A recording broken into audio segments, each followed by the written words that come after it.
Hey everybody, Alton again. I wanted to make a little bit more in-depth look at the SoundSwitch Control One controller, which I just got today, but I've had a chance to really go through it a little bit more in depth, look at how it works, how it's going to shortcut and make working with SoundSwitch at an event way faster.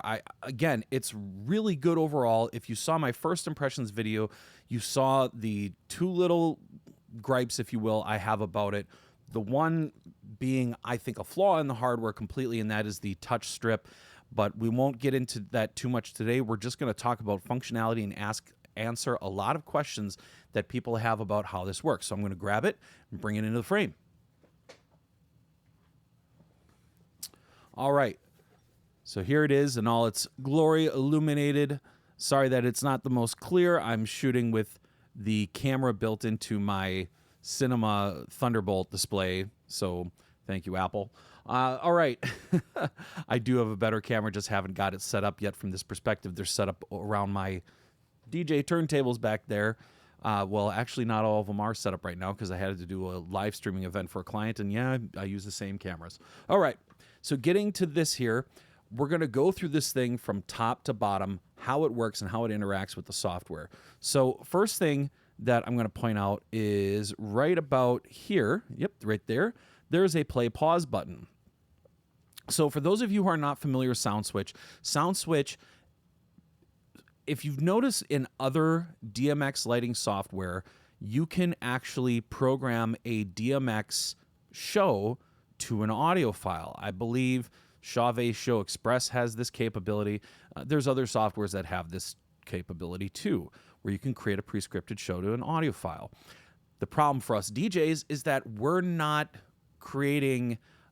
Lighting isn't mainly what we're doing. We're working with music, and the advantage that SoundSwitch has is that it's tying directly into the DJ software. It's tying directly into Serato, Virtual DJ, or even Tractor, I think, as well, or Ableton, because it has Ableton Link, but it's reading essentially the time code or the beat grid from that software to sync your lighting up with the music all the time. So it's always on the correct BPM, and as long as the BPM is correct in your DJ software. So in theory, your lights are always going to be going with the music in the best possible way. And then from there, because everything is done on a timeline with the track you're working with, you can program a light show.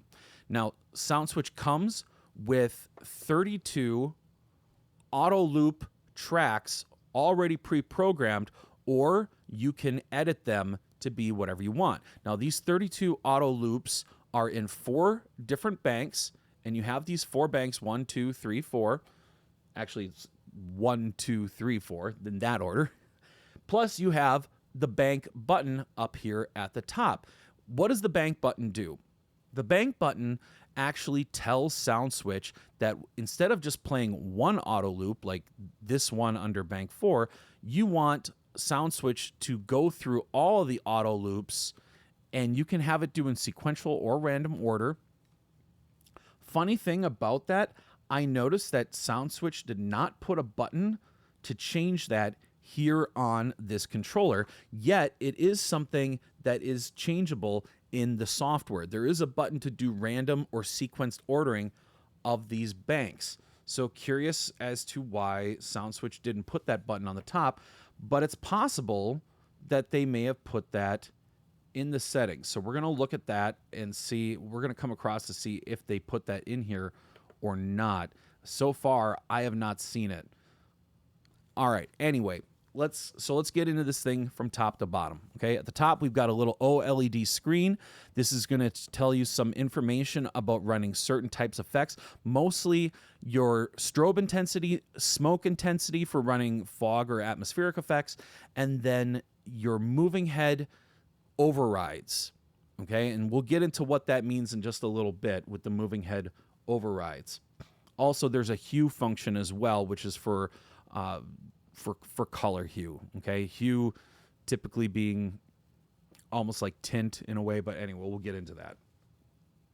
All right, next thing is you notice that there's also a shift button here. Again, you can't see this clearly. The text, it's not the greatest focus, but that says shift. Below, we have a movement, strobe, hue, and smoke. There's that hue thing I was talking about.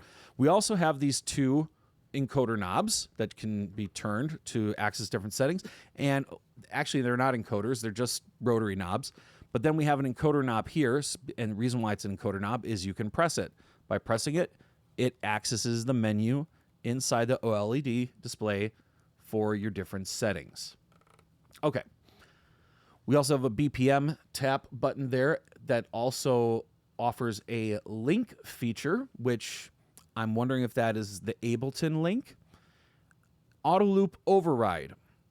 So what that's for in SoundSwitch is that when you're running a track that has a pre-scripted show, so it's not running on an auto loop because there's no pre-scripted show. It has a pre-scripted show, but for some reason, maybe the light show or the lighting you're working with isn't working with that pre-scripted track because certain light fixtures aren't there, or you're using a different light fixture. You can hit that Autoloop Override button to auto loop the pre-scripted track with the built-in auto loops down here. That way your light show looks like it should, or looks better than a pre-scripted track without the right light fixtures. All right, we're going to go on the surface of this. So we're going to go through what the buttons do just in their top layer, and then we're going to go to what happens if you double press them or if you shift press them. So going down the list here, once again, we already talked about movement, strobe, hue, and smoke, but we'll get into now what happens when you press these buttons. So movement is part of your movement. It's part of a moving head override.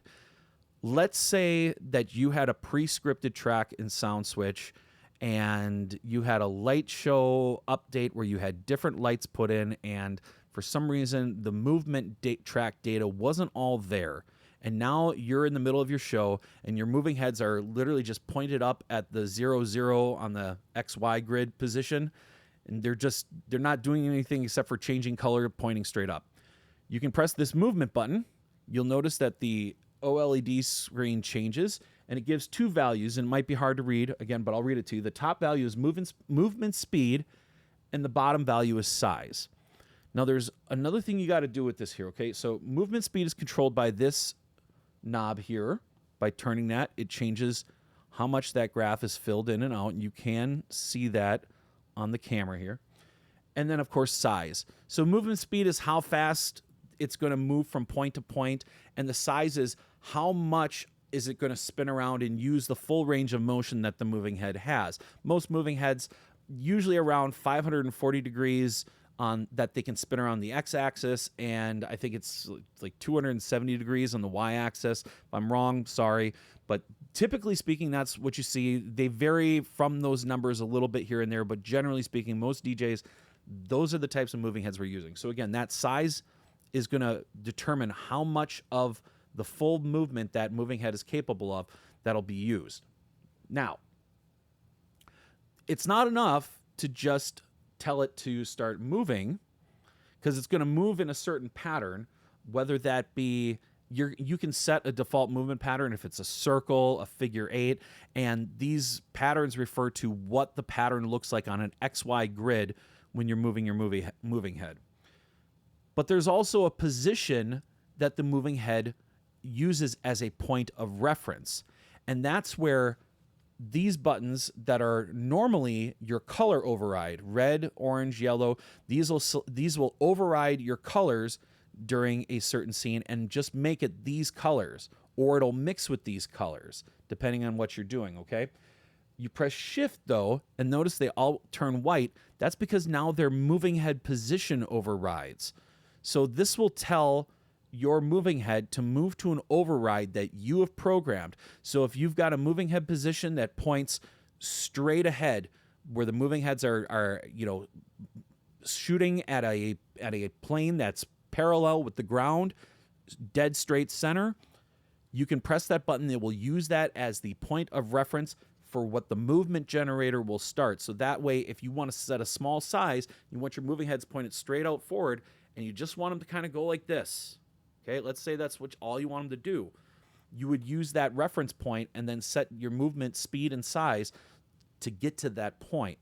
Okay, long explanation for what that does, but there's a lot that can be done with moving heads, and that's actually really neat because you can select lots of different starting reference points for your moving heads to start from. Like you can have them crisscrossed and maybe pointing down towards the floor, and then have them do that circular motion, or have them do a square motion where they kind of go to one point and hold, go to another point and hold, and they keep doing that.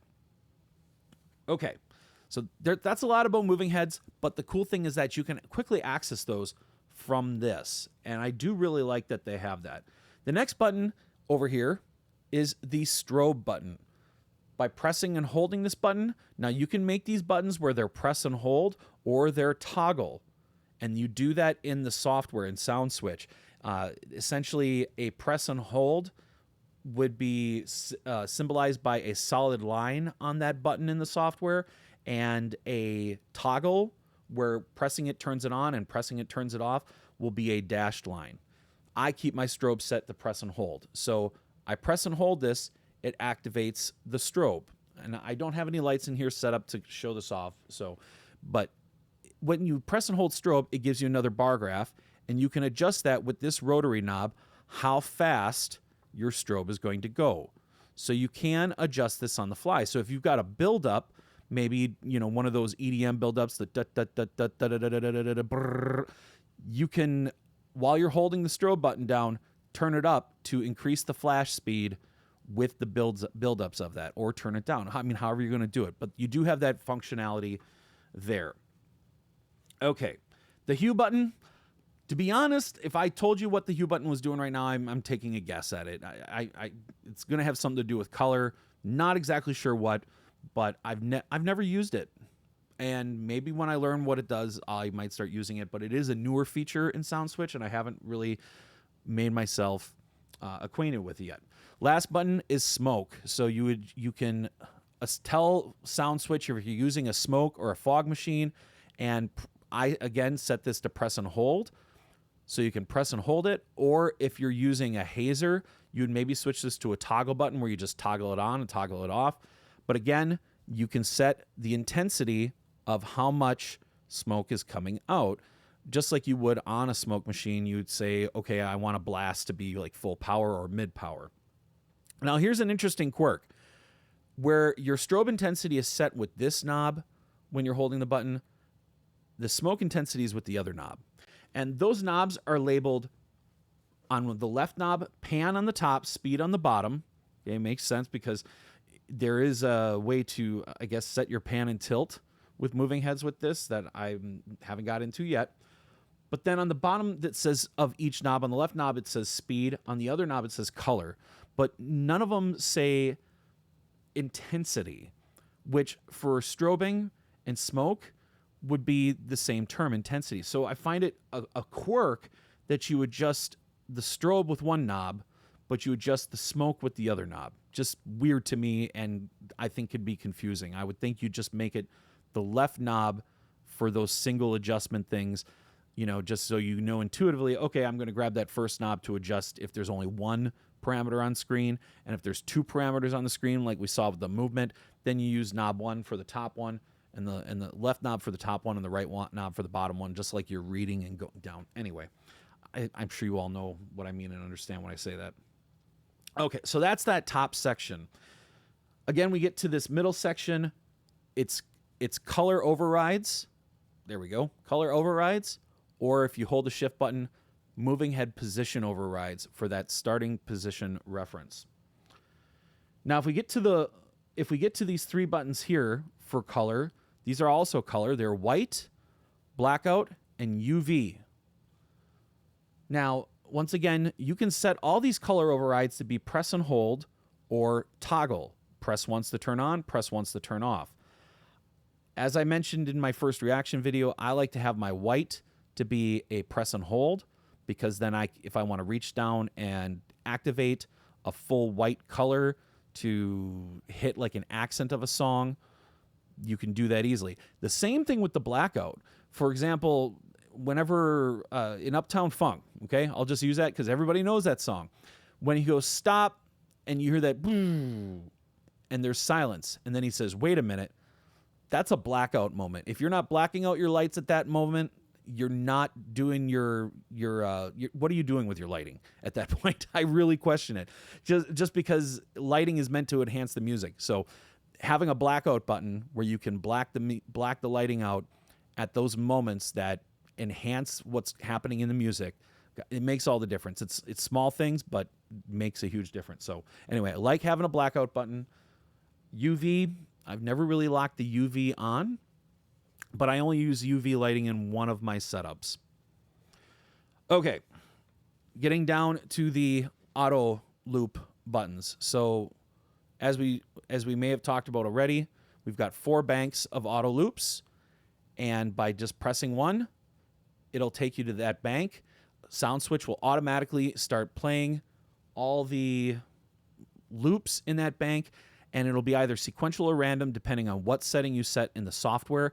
Again, interesting thing is that that setting of sequential or random is a MIDI mappable setting in the software. If you use a MIDI controller, like I showed off before, my MIDI Fighter 3D, I can program a trigger to turn this sequential or random for the auto loops with that.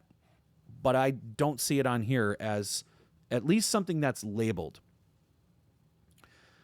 Below that, there's another function for these buttons that we're going to get to in a second when we talk about the secondary presses. Okay, so there's another layer to some of these buttons, not all of them, but some of them, that when you press them a second time, or they're essentially like a toggle, press it once and it goes to this mode, press it another way, it goes back to the original mode. Okay, this is how it comes right away.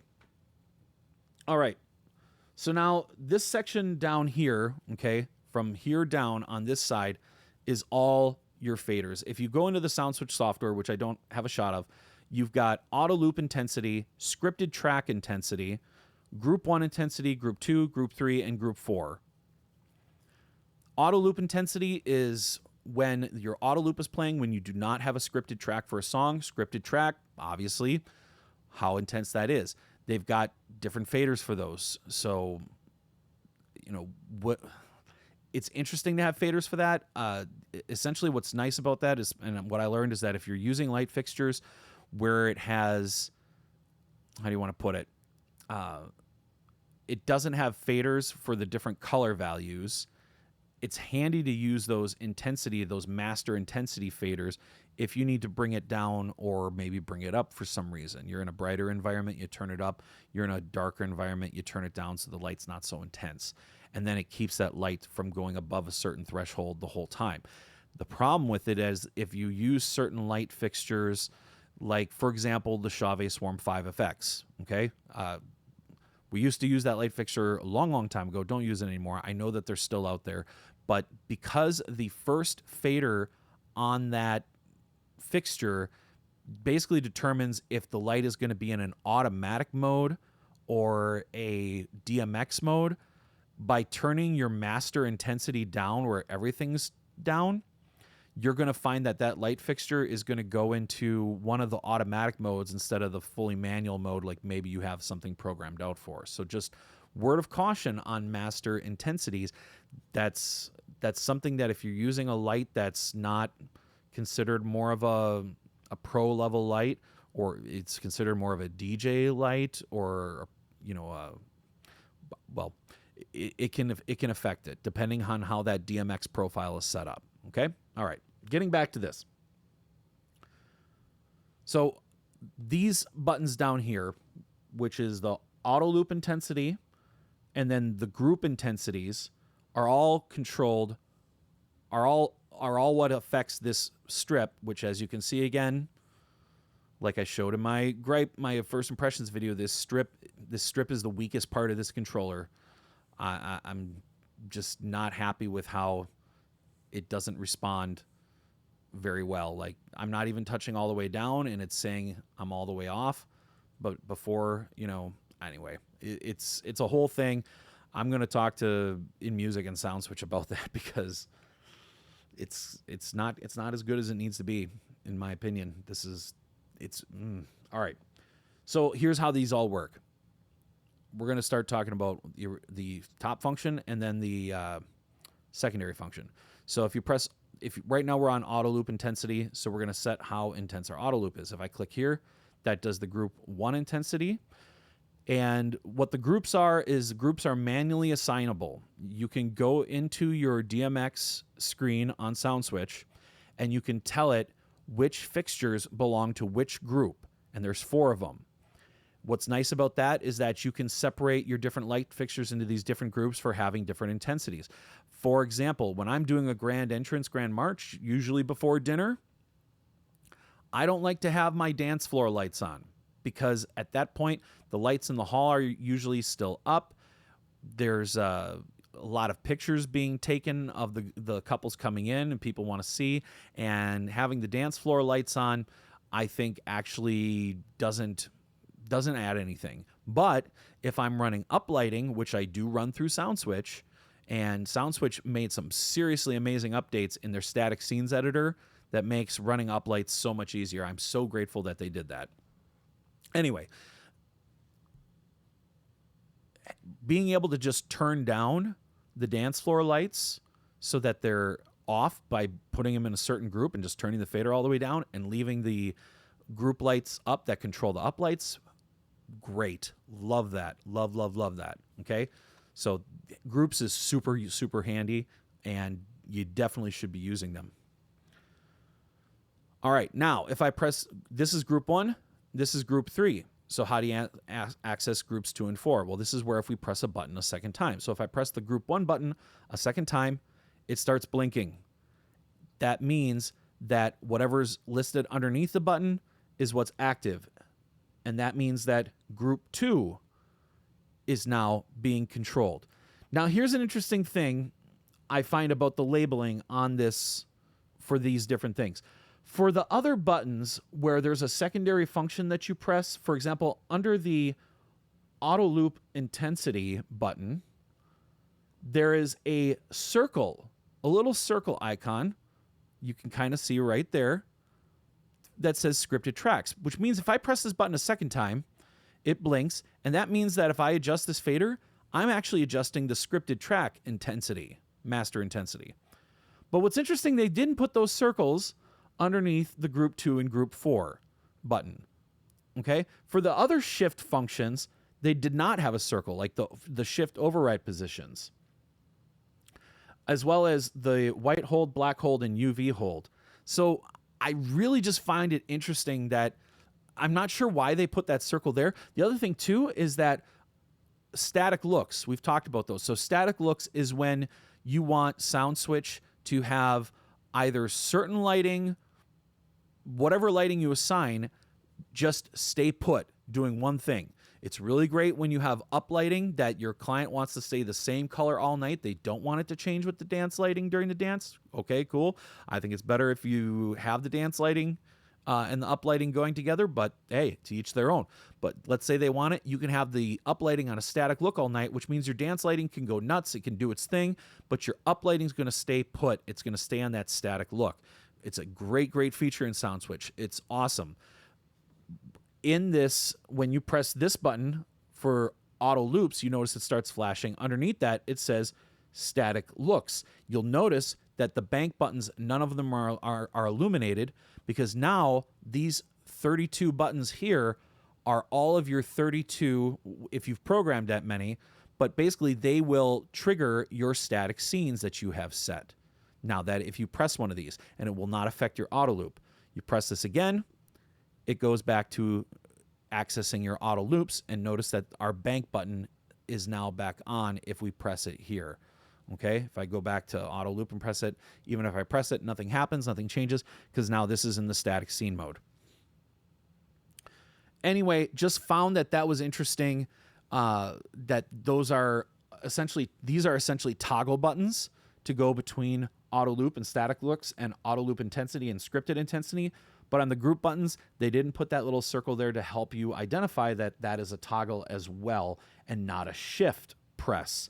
Because if it was me looking at this, just first impression, I'd go shift and press that and think that I had to press that shift button, and you don't. Okay. I think I've waxed on that part enough. Up at the top here, there are 2 USB ports on the back, and there is a switch here on the top that you can select between listening to USB port 1 and 2. Interestingly enough, if you put it on USB port 2, you get this screen that says select USB input. And you go back to 1, you get the Control One logo. I'm going to try plugging this into USB port 2 and see if I get the same screen. Sure enough, it says select USB input, but if I go to 2, then everything comes up like it should. So it's listening on those USB ports.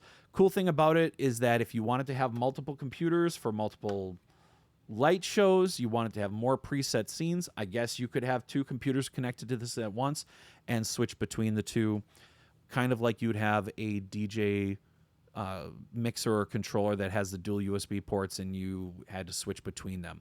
So that is kind of neat, you know, especially if you have multiple DJs with multiple SoundSwitch that are doing shows and they have their own light shows programmed. You can hand off seamlessly without having to reconnect all your DMX to a different interface. All right, one of the biggest questions that I've seen people ask is, do you need to buy the software yet with this? And the answer is yes. Now, if you are one of the people that bought the original SoundSwitch box, like myself, you know, you paid $300, $400, $500, whatever you paid for it, okay, depending on who you bought it from and what kind of deal you got, then SoundSwitch has grandfathered those plans so that they do not require a subscription until they come out with SoundSwitch 3.0. The cool thing that I see from this is that you do not need to use that box anymore with this. This takes that box out of the signal chain. So that is, it's nice that you don't have to have the box in addition to this. You just use this instead, and your subscription is still good because the subscription is actually managed with an authentication software. I think it's called iLock or whatever it is.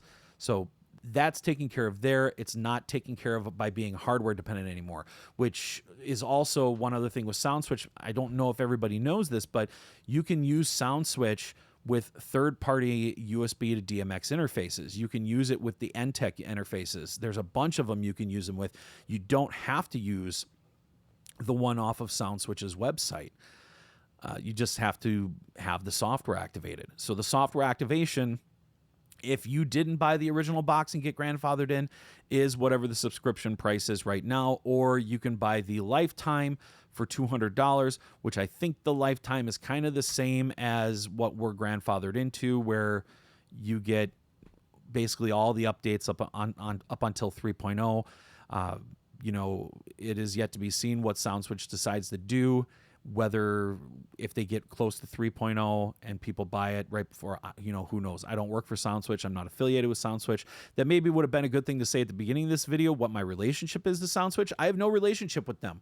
They don't pay me anything. I'm not employed by them. The only relationship I have with them is I've been a user of theirs pretty much from the start.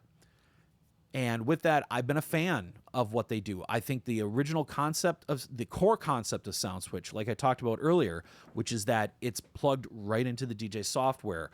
It's working from your DJ software, essentially like a plugin that's running in the background, rather than a completely separate lighting console that you have to be constantly manually touching and adjusting and everything like that. I think that is hugely, hugely powerful.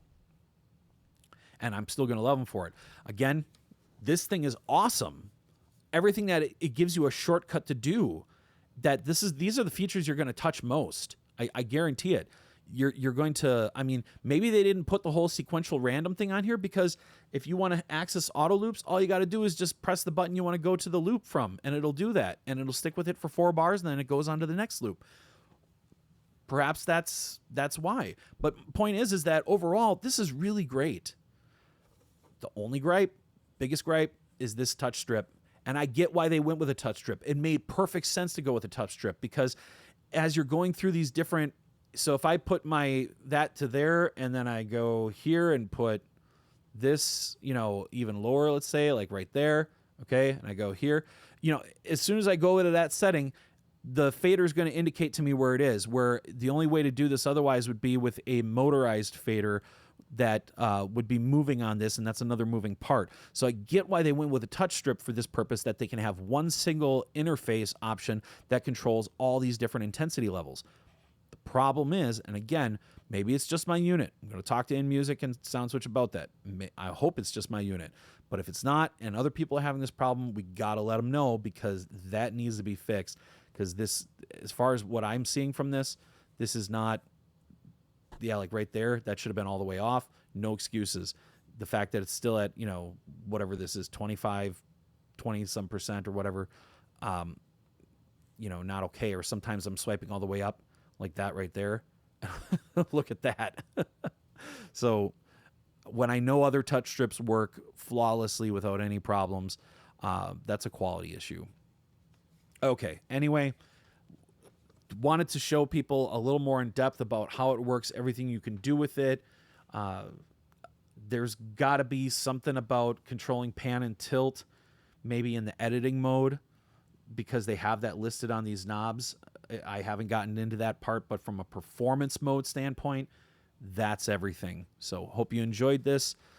If you're considering this, it's, I think it's definitely going to be worth it from a shortcut perspective. And, as far as this fader goes, I'll just say this much too. During a show, I'm not really messing with the faders and the intensity that much, to be honest. The fading and the intensity is done a lot in the SoundSwitch software when it's running automatically. Kind of the purpose of SoundSwitch is that you don't have to do more than maybe select which auto loop bank you want to go to. So if you're in a slower song, you go to your slower auto loop bank.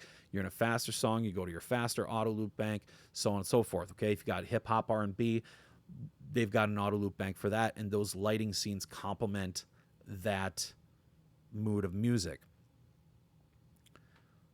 However, if you do have to rely on it in a situation and now you're trying to touch it and it's not responding, not behaving the way it should be, not doing what you need it to do, and you need it done right that instant, and it's not responding, that will be an issue. So hopefully we don't run into that situation too much, and hopefully if it can be upgraded with software, because one thing I did say in my first impressions video is that after installing the first firmware update that they had ready for this thing, is pretty much once I plugged it in, this was actually acting more erratic than it is now. So maybe it is something they can improve with software over the time with firmware updates. I'm hoping that would be the case, although this kind of stuff here where it's not responding to my touch right away like this, I feel like that's just something that's innately in this hardware, but maybe I'm wrong. I hope I'm wrong. So I'd be interested to even hear what SoundSwitch has to say about it. Okay. Thanks so much. I hope this answers a lot of questions with how this thing is going to work, what it does, what it actually gives you access to at a glance. Again, the biggest, best thing about this is that you just plug it in out of the box. It's ready to go. There's no MIDI programming, no MIDI mapping that you have to do, none of that. You plug it in and it's good to go. All right. Take care, guys. Thanks so much.